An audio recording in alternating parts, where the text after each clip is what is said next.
আমাদের নেতা তারেক রহমান যদি চাইতো 5ই আগস্টেই ক্ষমতা নিতে পারত, কিন্তু আমাদের নেতা তারেক রহমানও এই যেনতেনভাবে ক্ষমতা নিতে চান না।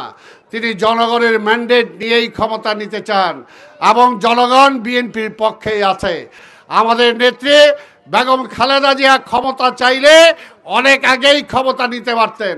রাষ্ট্র নিয়ে ষড়যন্ত্র করবেন, স্বাধীনতা নিয়ে ষড়যন্ত্র করবেন, এখনো গণতন্ত্র আসে নাই, এখনো গণতন্ত্র আসে নাই। তারা কয়েকজন মিলে আর কয়েকজন রাজনৈতিক দলের নেতারা মিলেই ঠিক করে দিবে দেশ চলবে। এই ক্ষমতা আপনাদেরকে কে দিয়েছে?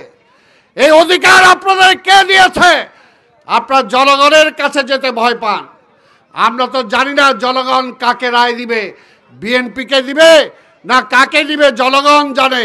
কিন্তু আমরা বিশ্বাস করি যেহেতু বিএনপি সব সময় জনগণের পাশে আছে, তাই জনগণ বিএনপির পক্ষেই রায় দিবে।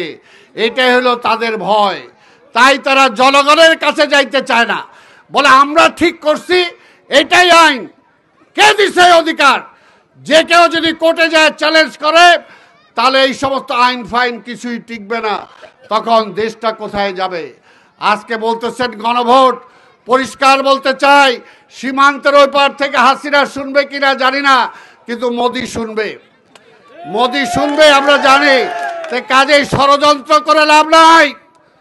আজকে গণভোটের কথা যারা বলে, তাদের সাথে হাসিনার যোগাযোগ আছে কিনা খতিয়ে দেখতে হবে।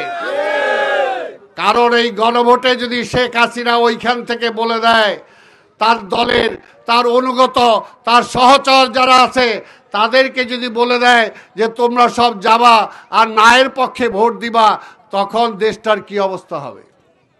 তখন দেশটার কি অবস্থা হবে?